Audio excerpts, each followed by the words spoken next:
안녕하세요, 여러분. 언택트 상황에 대비한 문화예술 교육 공모사업 기획서 작성과 관련돼서 강의를 맡은 변희정이라고 합니다. 네, 먼저 간단히 제 소개를 하고 수업에 임하도록 하겠습니다. 저는 2006년도부터 현재까지 문화예술 교육 현장에서 일을 하고 있고요. 지방문화원 2곳을 거쳐서 2012년에 문화예술 교육단체 문박세상이라는 곳을 창업해서 현재까지 운영해 오고 있습니다. 그래서 굉장히 다양한 문화예술 교육 공모 사업에 공모하고 또 선정이 돼서 다양한 사업들을 현장에서 기획 운영해 오는 일들을 주로 해왔습니다. 네, 이런 와중에 올해 이제 코로나19 상황으로 인해서 굉장히 예기치 못한 상황들이 닥치면서 정말 누구나 모두가 정말 어려움에 직면을 한 상황이 됐는데요. 제가 이 강의 주제, 언택트 상황에 대비한 문화예술 교육 공모사업 기획서 작성이라는 이 강의 주제를 처음 의뢰를 받았을 때 과연 제가 어떤 이야기들을 들려드릴 수 있을까 정말 고민이 많았습니다. 그래서 올해 나타난 이제 주요 현황들을 좀 살펴보고 이어서 그러면 우리가 올해를 어떻게 마무리를 하고 정리를 해서 내년을 또 대비를 해서 공모사업들의 공모를 하고 사업 시행들을 해나갈 수 있을지에 관한 내용으로 크게 2가지 맥락으로 나눠서 강의를 진행하고자 합니다. 그래서 첫 번째는 이제 기초 과정으로 언택트 시대가 도래하면서 문화예술 교육의 정책의 흐름과 양상들이 어떻게 나타나고 있는지 이 내용에 대해서 좀 짚어볼 거고요. 이어서 심화 과정에서는 언택트 시대의 문화예술 교육 공모사업 기획서 작성을 위한 좀 실전 팁들을 정리해서 여러분들께 안내해드리고자 합니다. 네, 다음은 본격적으로 이제 강의에 들어가고자 하는데요. 첫 번째 이제 기초 과정으로 문화예술 교육 정책의 흐름과 공모 사업의 양상이 어떻게 올해 좀 나타나게 됐는지에 대한 내용들을 살펴보도록 하겠습니다. 네, 먼저 누구나 다 인지하고 있는 상황이긴 하지만 코로나19 확산세에 따른 문화예술 교육 현장이 어떻게 지금 돌아가고 있는지에 대한 내용을 먼저 짚어보도록 하겠습니다. 2월 달에 이제 코로나 최초 이제 확진자가 나타나면서 1차 대유행 그리고 2차, 3차 대유행을 맞이하면서 굉장히 경제적으로, 사회적으로 침체된 분위기가 지속되고 있는데요. 실제로 이제 많은 문화예술 현장들이 올스톱되는 상황들이 발생하고 있고 그 와중에 특히 이제 주로 대면 교육을 진행하고 있던 이제 문화예술 교육 현장 종사자들은 정말 일자리를 잃는 그런 상황들이 됐습니다. 그래서 결국은 이런 상황들이 문화예술 교육의 위기 상황이라고 할 수 있을 만큼 굉장히 급박한 상황들이 되고 있고 실제로 많은 이제 장소를 기반으로 한 문화예술 교육들이 대다수 많이 진행이 되고 있기 때문에 공공 플랫폼들이 폐쇄됨으로 인해서 모든 교육들이 중단되고 또 취소되는 사태에 다다랐습니다. 그리고 또 언제 다시 시작될지 모르는 그런 기약 없는 기다림 속에서 대다수의 문화예술 교육 종사자분들이 또 경제적으로, 심리적으로 위축된 상황들을 맞이하고 있고 이는 곧 또 생계와 생존의 그 위기로까지 지금 현재 다다른 상황이라고 할 수 있습니다. 네, 이런 와중에 과연 올 한 해의 문화예술 교육들이 어떻게 변화되고 흘러갔는지 그 양상에 대해서 관련 기사와 포스트들을 중심으로 좀 살펴보고자 합니다. 먼저 이제 제가 이제 올해 나타난 모든 기사들을 다 이제 업로드를 해서 여러분들께 말씀을 드리기는 힘들 것 같고 좀 대표적인 흐름들을 좀 나타내고 있는 그런 기사들만 조금씩 언급하면서 정리하고 넘어가고자 합니다. 첫 번째로 최초로 1월 말 2월 초에 코로나가 이제 확진이 되면서 처음에는 대다수가 이게 그래도 또 메르스 때처럼 얼마 지나지 않아서 끝나겠지라는 좀 이제 기대감들이 있는 상황이었지만 그게 1개월, 2개월 좀 지속되다 보니까 당장 이제 문화예술 교육 종사자분들이 경제적으로 큰 타격을 받았고 그거에 대한 대안으로 한국문화예술교육진흥원에서 코로나19 극복을 위한 어디서든 문화예술 교육 사업이라는 것을 이제 추진하게 됩니다. 그게 이제 3월 말의 일이었고요. 이어서 이 코로나 상황이 계속 지속되고 있는 양상으로 나타나다 보니까 계속 이렇게 중단된 상태로 문화예술 교육 현장을 둘 수 없다라는 판단하에 이제 코로나 대응을 위한 문화예술 교육 온라인 콘텐츠를 강화하는 흐름들이 나타나기 시작을 합니다. 그로 인해서 이제 온라인 콘텐츠를 어떻게 그 서비스를 실시할 것인지에 대한 관련된 공모 사업과 내용들이 이제 두드러지게 나타나기 시작을 했고요. 5월 달에는 아시아에서 최초로 국제예술교육 실천가 대회가 서울에서 열리게 됐는데 이 역시 코로나 팬데믹 상황으로 인해서 전면 온라인으로 개최가 되기도 했습니다. 그리고 이제 비대면 문화예술 교육을 점점 더 강화해서 진행을 해야겠다라는 것이 지금의 현실이기 때문에 예술 프리즘으로 비대면을 극복하고자 하는 이제 의지들이 나타났고 이제 관련된 사업들이 현재는 이제 만들어지고 있는 상황이라고 할 수 있습니다. 네, 이런 이제 우리가 기사를 통해서 본 이런 문화예술 교육 정책의 흐름들을 우리가 좀 간단하게만 제가 언급을 해드렸는데 이런 와중에 과연 우리가 얼마나 잘 정책들이 대응을 하고 현실적으로 이게 도움이 되는 대안들로 도출이 된 것인가에 대한 문제를 좀 고민해 볼 필요가 있을 것 같은데요. 결국은 우리가 누구도 예측하지 못한 상황에 갑작스럽게 당면을 했기 때문에 실제로 좀 적절한 대응이 이루어지지 못했다라는 그런 판단들이 이루어지고 있습니다. 그래서 그에 따른 주요 흐름에 대한 어떤 정책의 한계들에 대해서 좀 짚어본다면 먼저 이제 지원 방식에 대한 문제들을 좀 얘기를 할 수 있을 것 같은데요. 기존의 그 탑다운 방식으로 공모에 이제 응모를 하고 거기에 선정된 곳들만 결국은 사업을 수행하는 그 구조에서 벗어나지 못하게 됐습니다.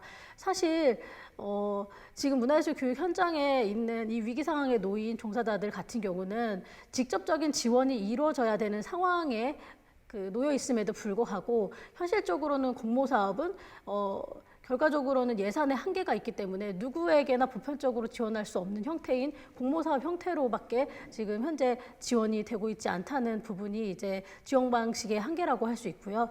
두 번째는 이제 이게 언젠가는 끝날 것이야라는 어떤 희망에서 이제 일정들을 좀 진행을 하다 보니까 이것이 얼마나 1년을 갈지 2년을 갈지 모르겠다라는 부분들 때문에 좀 장기적인 어떤 정책 대안을 가지고 접근하지 못했다라는 부분들이 좀 정책 비전의 한계라고 할 수 있고요.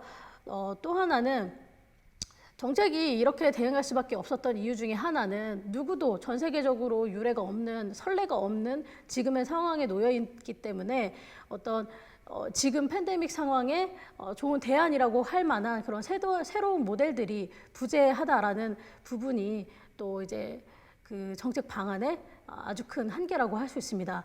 끝으로 3월부터 시작해서 지금 현재까지 다양한 정책 지원들이 이루어지고 있는 상황이기는 하지만 결국은 이 과정 안에서 문화예술 현업에 종사하고 있는 문화예술 교육 기획자라든지 예술 강사라든지 혹은 관계기관, 단체들의 어떤 현장에 대한 의견 수렴들이 많이 부족한 것이 아닌가라는 판단들이 있습니다. 그래서 이런 정책들의 한계를 우리가 2020년 올해 굉장히 많이 이제 마주하고 있는 상황이라고 할 수 있습니다.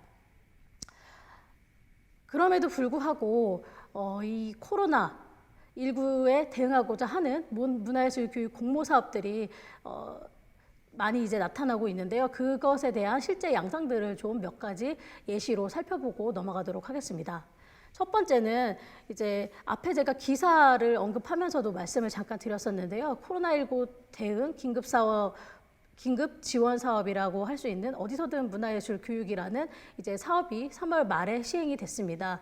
그래서 이 사업 같은 경우는 당장 이제 일자리를 잃게 된 문화예술 교육 종사자들에게 문화예술 교육 콘텐츠에 대한 아이디어, 의견들을 수렴하고 거기서 이제 선정된 분들에게 일정 비용을 이제 지급을 하고 또 거기서 우수 사례로 좀 선정된 사람에게는 직접적으로 이제 영상 제작 지원을 통해서 현재 문화예술교육진흥원 유튜브 채널을 통해서 이 어디서든 문화예술 교육 프로그램들이 업로드돼서 이제 대다수의 시민들이 국민들이 이 교육 프로그램을 사용할 수 있도록 그렇게 이제 진행이 되고 있습니다.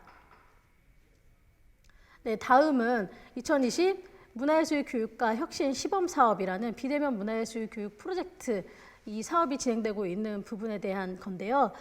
이거 같은 경우는 해커톤 형식으로 좀 진행이 됐습니다. 그래서 예술교육에 참여할 수 있는 그런 어떤 대상자들이 10명 이상 모인다면 그들에게 비대면 형식을 통해서 또 기술과 결합된 형식을 통해서 제공할 수 있는 그런 문화예술 교육 콘텐츠를 개발해서 지원할 수 있게끔 그렇게 지원이 되고 있는 사업이라고 할 수 있습니다. 네, 다음으로는 2020 예술치유사업 찾아가는 예술 처방전이라는 사업인데요. 이 사업 같은 경우는 지금 이 팬데믹 상황으로 인해 지쳐있는 의료진들이나 국민들을 대상으로 예술치유사업의 일환으로 진행이 되고 있는 거고, 이거 같은 경우는 프로그램과 그리고 이제 이 프로그램에 사용되는 재료들을 키트화해서 현재 제공을 하고 있는 사업이라고 할 수 있습니다. 네, 다음은 예술놀이 온라인 콘텐츠 제작 긴급 지원, 그래서 모두의 예술놀이라는 사업인데요. 이 사업 같은 경우는 올해 이제 4월경에 그 서울문화재단에서 공모를 통해서 진행한 사업이라고 할 수 있고요. 직접적으로 이제 콘텐츠 제작에 지원을 한 그런 공모 사업 사례라고 할 수 있습니다. 네, 다음은 예술교육 연구활동 긴급 지원이라는 형태의 사업인데요. 예술교육 연구활동에 대한 계획안을 공모했습니다. 그래서 지금 우리가 이렇게 비대면 상황에 도래한 이 상황에 어떻게 문화예술 교육 그런 방안과 대안들을 연구해 나갈 것인지에 대한 문화예술 교육 종사자들에게 직접적으로 연구할 수 있는 그런 의제들을 도출을 해서 그들이 직접 이 연구를 실행할 수 있게끔 그렇게 지원한 금액이라고 할 수 있고요. 이거 같은 경우는 그렇게 지원 규모가 크지 않아서 실제로는 아이디어 공모 그리고 되게 간단한 연구 계획의 실행 이 정도로만 진행이 된 사업이라고 할 수 있습니다. 네, 이렇게 지금까지 제가 이제 새롭게 도출된 공모 사업 사례들을 한국문화예술교육진흥원 그리고 서울문화재단 사업들을 통해서 몇 가지 언급을 해드렸는데요. 이 시간 안에 그 각 사업별 공모 요강과 사업 운영 방식들이 어떻게 진행됐는지 아주 자세하게 다루기는 힘들 것 같고, 관련 내용들은 해당 홈페이지를 좀 찾아보시면서 직접적으로 여러분들이 좀 서치를 해보셨으면 합니다. 그리고 두 번째 이제 넘어가서 공모 사업의 실제 양상 중에 하나, 기존에 이미 우리가 그 팬데믹 상황이 좀 뒤늦게 발생이 됐기 때문에 실제로 1월에 이미 올해 진행될 공모 사업들이 선정이 끝나고 그거에 대한 예산까지 확정이 된 상황이었습니다. 그랬을 때 기존 공모 사업에 과연 어떠한 대응과 전환 방식들이 적용이 됐는지 그 사례에 대해서 한 2가지 정도 간략하게 좀 언급을 해보고자 합니다. 네, 첫 번째는 이 사례 같은 경우는 전남에서 활동하고 있는, 전남 광주에서 활동하고 있는 문화예술 교육 그 단체인 본본 문화예술교육센터라는 곳에서 실제 사업을 운영을 한 사례입니다. 이 경우는 한국문화예술교육진흥원의 사회문화예술교육 사업 중 부처 간 협력 문화예술교육 지원 사업의 일환으로 지역아동센터를 지원하는 사업이라고 할 수 있습니다. 보통 지역아동센터 지원 사업의 사업군 같은 경우는 최소 10개 단위를 지원하는 형태로 기존의 그 사회문화예술교육 부처 간 사업 중에서 굉장히 규모가 좀 큰 사업군이라고 할 수 있습니다. 그래서 이 사업 같은 경우는 실제로 예술 강사분들이 각 단체가 개발한 프로그램들을 가지고 매칭된 지역아동센터에 직접 방문을 해서 대면 형태로 교육을 진행했던 게 바로 2019년 기존의 운영 방식이라고 할 수 있는데요. 올해 같은 경우는 코로나로 인해서 이 사업 시행이 예정된 일정에 진행이 되지 못했습니다. 그래서 굉장히 오랜 기간 문화예술교육단체들이 이 사업들의 시작을 기다리고 있었는데, 실제로 이 팬데믹 상황이 아까 앞에서 언급한 대로 1차, 2차, 3차 대유행을 거듭하고 있는 상황이기 때문에 이 사업을 그대로 계속 막연하게 좀 늦춰서 시작하겠다라는 것으로는 올해 이 사업 을 시행할 수 없는 상황에 다다랐기 때문에 좀 다른 대안들을 마련하고 진흥원들이 이에 대한 부분들을 운영단체들에게 지침을 내리고 그것에 따라서 각자 현장에 맞는 그런 어떤 대안들을 마련을 해서 교육을 진행했다고 합니다. 그래서 이 본본문화예술교육센터 같은 경우는 실제로 비대면 형태의 교육도 진행을 한 센터도 있고 또 상황이 좀 좋아지면 그 상황에 맞춰서 대면 형태로 수업을 조금 그 스케줄을 조정해서 일정을 몰아서 이렇게 교육을 대면 형태로 진행을 한 사례도 있고 또 아예 교육으로 진행할 수 없는 그런 경우에는 대체 연구 활동이라는 것으로 전환을 해서 교육을 진행한 사례도 있다고 합니다. 뿐만 아니라 그 센터 상황들이 굉장히 급박하게 돌아가고 있었기 때문에 비대면과 대면 이것들을 좀 복합적으로 적용을 해서 운영한 사례도 있다고 합니다. 그래서 이 본본문화예술교육센터 같은 경우는 이 지원센터에서 문화예술 교육을 진행함에 있어서 유연한 운영을 위한 대응책들을 마련을 해서 때때로 그것을 현장에 적용을 해서 운영한 사례라고 할 수 있습니다. 네, 다음은 저희 단체인 문박세상의 문화예술 교육 운영 사례에 대해서 좀 말씀을 드리겠습니다. 저희 사업 같은 경우는 한국문화예술교육진흥원 공모사업으로 진행된 것은 아니고요. KTNG 복지재단의 지원으로 아름드리 음악미술교실이라는 그런 사업명 아래 한국메세나협회의 후원을 통해서 진행이 된 사업이라고 할 수 있습니다.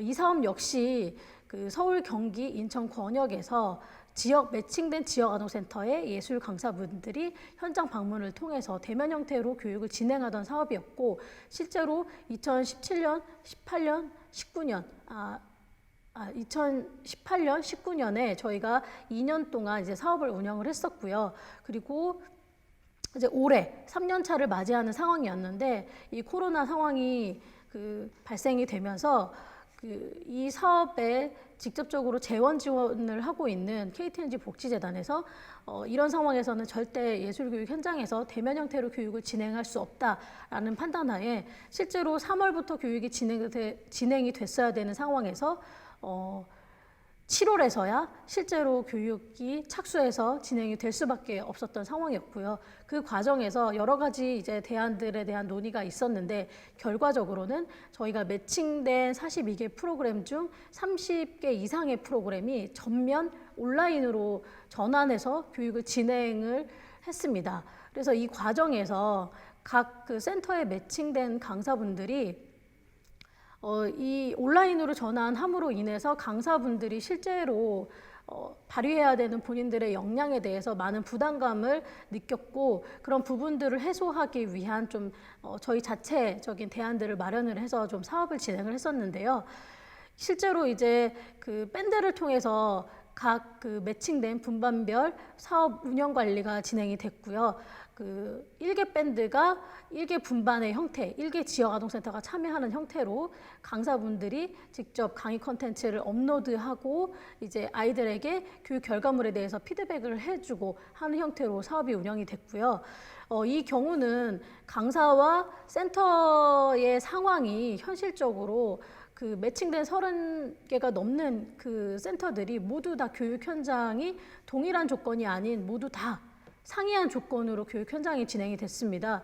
이에 따라서 어떤 센터 같은 경우는 줌을 사용할 수 있는 곳이 있는가 하면 그렇지 못한 곳도 있었고 또 밴드 를 통해서 라이브를 통해서 교육을 진행한 경우도 있었고 그 이외에 강사가 동영상을 촬영해서 그 촬영된 그 동영상의 어떤 그 활동 예시 제작하는 시연까지 포함을 해서 거기 필요한 재료들을 키트화해서 택배 발송을 해서 진행을 한 사례도 있었고요.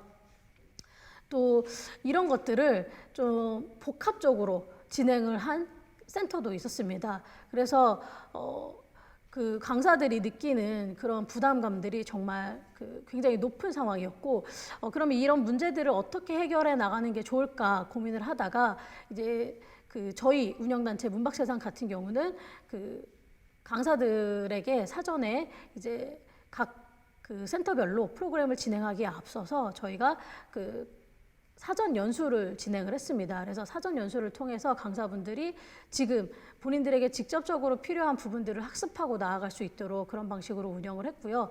실제로 강사분들이 다뤄야 되는 다양한 이런 그런 툴, 기술적인 부분들에 대해서 뭐 줌이라든지 실시간 스트리밍을 통해서 예술교육을 진행해야 되는 상황에 대해서 어떻게 그것들을 사용하는지, 사용하고 적용할 수 있는지에 대한 방법들을 또 알려드렸고, 또 동영상을 통해서 강의를 진행하는 경우에는 동영상을 어떻게 촬영하고 또 그 촬영한 동영상들을 간단하게 핸드폰 어플을 통해서 편집을 해서 업로드해서 교육 현장에 제공을 할 것인지, 이런 부분에 대한 부분들, 또 재료를 어떻게 키트화해서 보낼 것인지, 이런 부분들에 대한들을 같이 이제 사전 연수를 통해서 교육을 하고 논의를 하면서 교육 현장에 이제 프로그램을 적용한 사례라고 할 수 있습니다. 그래서 지금 현재까지도 사업이 지금 지속적으로 전면 온라인 비대면 형태로 진행이 되고 있는 그런 사례라고 할 수 있습니다. 네, 우리가 이 기초 과정에서는 굉장히 다양한 내용을 다룰 수는 없어서 제가 문화예술 교육 정책의 전반적인 흐름과 양상에 대해서 좀 짚어드렸고요. 그리고 그에 따른 문화예술 교육 공모 사업들이 어떤 형태로 예시 공모 사업들이 있는지에 대해서 말씀을 드렸습니다. 그리고 현장에서 직접적으로 이 팬데믹 상황에서 교육 운영을 어떻게 했는지 두 개의 단체의 사례를 간략하게 말씀을 드리면서 이번 시간을 좀 마무리하고자 합니다. 제가 앞에 사례에서도 말씀을 드렸지만 결과적으로는 지금 우리가 이 상황은 누구도 부정하거나 아주 빨리 벗어나고 회복할 수 없는 상황이기 때문에 제가 결국 드릴 수 있는 말은 피할 수 없다면 즐겨라 라는 그런 말밖에 드릴 수 없다는 점을 좀 여러분들도 스스로 상기를 해주셨으면 하는 바람이고요. 저희 강사분들께도 제가 실제로 말씀을 드렸어요. 저희가 강사분이 20대부터 60대까지 다양한 연령대의 강사분들이 활동을 하고 계시는데, 연령대가 높으신 강사분들 같은 경우는 너무 나는 못하겠다 이런 상황들을, 내가 이제 컴퓨터도 익숙하지 않은데 실시간 스트리밍 교육에 영상 촬영 편집까지 한다는 건 너무 버겁다라고 하면서 하차 의사를 밝힌 경우도 있었는데요. 제가 그 강사분들께 말씀을 드렸어요. 우리가 지금 이 상황에서 우리가 우리 안에서 만들 수 있는 대안을 가지고 그것을 교육 현장에 적용할 수 있다라는 부분은 어찌 보면은 아예 교육을 할 수 없는 상황보다는 조금이라도 나은 상황이지 않냐라는 말씀을 드렸고, 지금은 코로나19라는 그런 팬데믹 상황에 우리가 놓여 있지만 앞으로 코로나19가 종식이 되더라도 또 어떠한 팬데믹 상황을 우리가 마주하게 될지 모르기 때문에 당장 대안이 없다면 우리 스스로가 대안이 되는 방법들을 교육 현장에 적용을 해나가는 것이 앞으로 우리가 문화예술 교육 현장에서 문화예술 교육 종사자로서 현업을 지속해 나가는 방식이지 않을까라는 생각이 듭니다. 네, 그럼 이번 시간은 여기서 마무리를 하도록 하고요. 다음 심화반에서는 문화예술 교육 내년도 2021년도 공모사업 기획서 작성을 위한 관련된 내용들을 좀 다뤄드리도록 하겠습니다. 감사합니다.